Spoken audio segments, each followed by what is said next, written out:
दोस्तों आज का ये 1 अक्टूबर का दिन सभी फैंटेसी यूजर्स के लिए बहुत बड़ा दिन था, क्योंकि जैसा कि हम सब जानते हैं आज ही के दिन 1 अक्टूबर को माननीय सुप्रीम कोर्ट में ऑनलाइन गेमिंग बिल को लेकर एक सुनवाई होनी थी। लेकिन दोस्तों मैं आपको बता दूं, सुनवाई भले ही यहाँ पे टाल दी गई हो, लेकिन दोस्तों आज यहाँ पे काफ़ी कुछ हुआ है ऐसा जिससे कि मनी कॉन्टेस्ट फैंटेसी फील्ड में फिर से वापस आ सकते हैं। दोस्तों जैसा कि आप सब जानते हैं, अभी मैंने दोस्तों पिछली वीडियो पे आपको बता ही दिया था कि कैसे 7 अक्टूबर को सुप्रीम कोर्ट ड्रीम 11 के मामले पे सुनवाई करेगा और कैसे गवर्नमेंट और कंपनी के मेंबर्स इस पे बात कर रहे हैं। आज सुप्रीम कोर्ट ने इन चीज़ को एकदम क्लियर कर दिया है कि गवर्नमेंट और जो कंपनी के जो दोस्तों हेड हैं उन दोनों को आपस में मिलके एक कंबाइंड डिसीजन बना लेना है, जो कि 7 तारीख को इम्प्लीमेंट होने जा रहा है। आप लोगों को एक बार बहुत ही बेसब्री से पता होनी चाहिए, आप लोगों को एक बात तो दोस्तों पता ही होगी, गवर्नमेंट और कंपनी के बीच जो कोऑर्डिनेशन चल रही थी उनमें मुद्दे 40% जीएसटी को लेके ही थे। लेकिन यहाँ पे दोस्तों अब बात कहीं ना कहीं बदल रही है। नए रूल्स अप्लाई होने के लिए आज से जो इम्प्लीमेशन था उसके लिए दोस्तों यहाँ पे चीज़ों को कंफर्म कर दिया गया है। जैसा कि आप सभी को पता है, ऑनलाइन गेमिंग बिल में skill based game, casino based game और जितने भी यहाँ पे दोस्तों रमी टाइप के गेम्स थे, तीनों में क्लासिफिकेशन किए बिना ही मनी कॉन्टेस्ट बैन कर दिया गया था। इस चीज़ को लेकर सुप्रीम कोर्ट ने सरकार को भी फटकार लगाई है। इसी प्रकार ऑनलाइन गेमिंग बिल में भी ये सब चीज़ें हुई, जहाँ पे चल रहे दोस्तों ऑनलाइन मनी गेमिंग पे अचानक से हमारे यूनियन आईटी मिनिस्टर अश्विनी वैष्णव ने प्रतिबंध लगाया, जिसके चलते जो स्किल बेस्ड गेम थे उनको भी बंद करना पड़ा। जो non skill based luck based game थे वो भी बंद हो गए, और जो कैसीनो टाइप के गेम थे और जो भी जितने भी तरह के दोस्तों यहाँ पे लक बेस्ड फैक्टर्स थे उन पे भी बैन लगा दिया गया।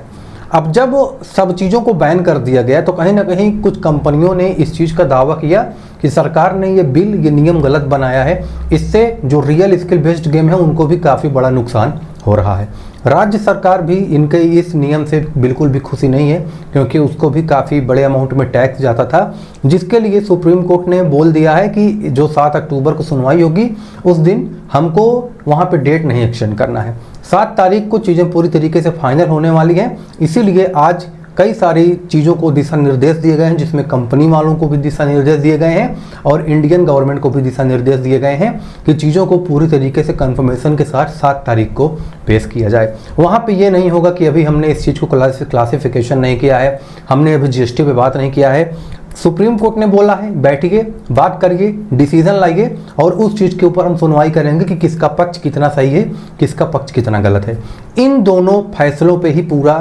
फैंटेसी का फ्यूचर टिका हुआ है। 7 अक्टूबर को फैंटेसी के आने के चांसेस कितने हैं, 7 अक्टूबर को मनी कॉन्टेस्ट के लिए क्या सुनवाई होगी, इस पे भी थोड़ी सी बात करेंगे। आप लोग यहाँ पे दोस्तों एक चीज़ देख सकते हैं, जीएसटी का जो इम्प्लीमेशन है वो पूरी तरीके से अपने जोर पे है और 40% जीएसटी लग के रहेगी अगर मनी कॉन्टेस्ट वापस आया तो। साथ ही साथ रूल्स अप्लाई होंगे, रूल्स में क्या चीज़ें बदली जाएंगी, क्या चीज़ें छोड़ी जाएंगी, वो तो 7 अक्टूबर को ही डिसाइड होगा कि सुप्रीम कोर्ट इस पे अपना फाइनल डिसीजन क्या देती है। लेकिन गवर्नमेंट और कंपनी ओनर्स ने इन चीज़ों को लेके अभी कोई ऑफिशियल कंफर्मेशन नहीं दी है कि हमने बैठ के बात की है। सुप्रीम कोर्ट ने इसी चीज़ को लेके दोनों को फटकार लगाई है कि आपको जो दोस्तों वकील हैं, क्योंकि दोस्तों कंपनी के ओनर और गवर्नमेंट खुद आमने सामने नहीं आते, दोनों के वकील होते हैं, दोनों के यहाँ पे दोस्तों जो वकील होते हैं वही बात करते हैं, उन्हीं के बीच डिस्कशन होता है, वही लॉ जानते हैं और उन्हीं को पता है कि कैसे मामले को सुप्रीम कोर्ट में किस हिसाब से पेश करना है।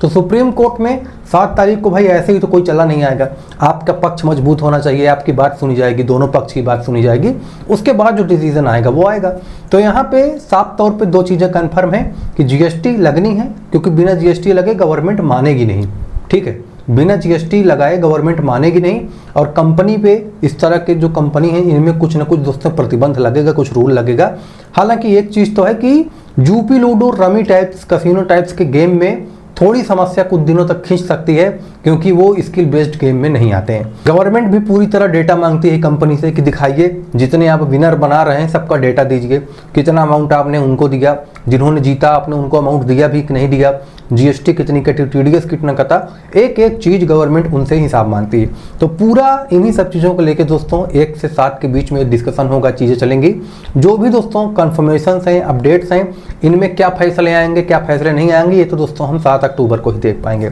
बाकी जो नए डिसीजंस आएंगे, जो नए अपडेट्स आएंगे, उसके बारे में हम आपको यहाँ पे बताते रहेंगे। तो आपसे रिक्वेस्ट है कि इस यूट्यूब चैनल को सब्सक्राइब कर लीजिए, अगर आपने नहीं किया है तो बेल नोटिफिकेशन पे ऑल पे क्लिक कर दीजिए। और हमारा एक ऑफिशियल टेलीग्राम ग्रुप है जिसका लिंक वीडियो के डिस्क्रिप्शन पे है, जहाँ पे पहले जैसा धमाल मचा सकते हैं बिना किसी फालतू प्लेटफॉर्म के।